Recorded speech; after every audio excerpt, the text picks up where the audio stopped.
भद्रक जिलार अग्रणी सामाजिक संगठन शहीद भगत सेना तरफ शहीद स्मृति भवन में शहीद भगत सिंह 118तम जन्म जयंती समारोह अनुष्ठित हो जाइछि। आज कार्यक्रम में राज्य सरकार स्वास्थ्य मंत्री डॉक्टर मुकेश महालिंग मुख्य अतिथि भाव जोग देथिले। सकाळु भद्रक मेडिकल रोगी मानक फल बांटिबा सहित अवसरप्राप्त सैनिक भवन में शहीद भगत सिंह एक मूर्ति उन्मोचन करथिले मंत्री। पर शहीद स्मृति भवन में एक साधारण समारोह कार्यक्रम होइथिला।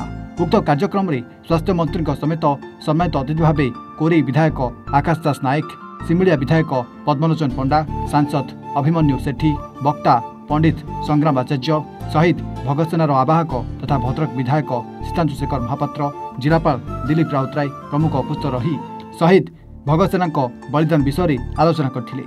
शहीद भगत सिंह को राष्ट्रपुत्र मान्यता देवाई दाबी करछंती श्री महापात्र।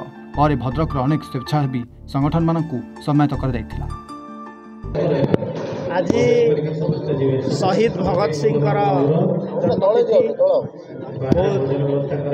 आडंबर मध्य पालन करा जायछि एवं मु धन्यवाद देवी शहीद भगत सिंह सेनार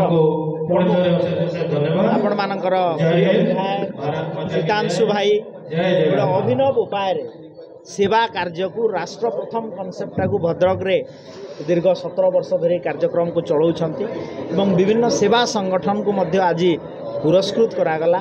एवं मु आशा रखुची जे शहीद भगत सिंह सेनार जो मुख्य आमर आपण मानकर विधायक सीतांशु भाई ए कार्यक्रम को लंबा समय पर्यंत जारी रखंतु एवं शहीद भगत सिंह जो फिलोसफी राष्ट्र प्रथम ताकू आज आमे कार्यकारी करिवार आवश्यकता रही एवं आमे कार्यक्रम माध्यम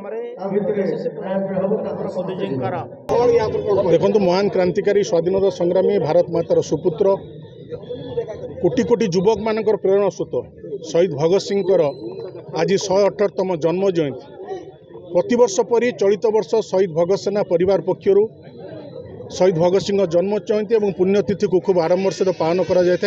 आज आम मानकर सौभाग्य आज ओडिशा सरकार माननीय स्वास्थ्य मंत्री मुकेश महालिंग, आज आमर सांसद अभिमन्यु सेठी महोदय एवं कोरेईर विधायक श्री आकाश दास नायक महोदय एवं सिमुलियार वरिष्ठ विधायक पद्मलोचन पंडा महोदय यहपरी अनेक बरेण्य व्यक्ति आज आम गण उपस्थित हुई से महान आत्मा को श्रद्धांजलि अर्पण करते। सर्वप्रथमे आज भद्रक मुख्य चिकित्सालय रोगी मान निमंते आज फल बंटन कार्यक्रम तापर रक्तदान शिविर। भद्रक सुब्रकांत राउतराय रिपोर्ट, विवान ओडिशा।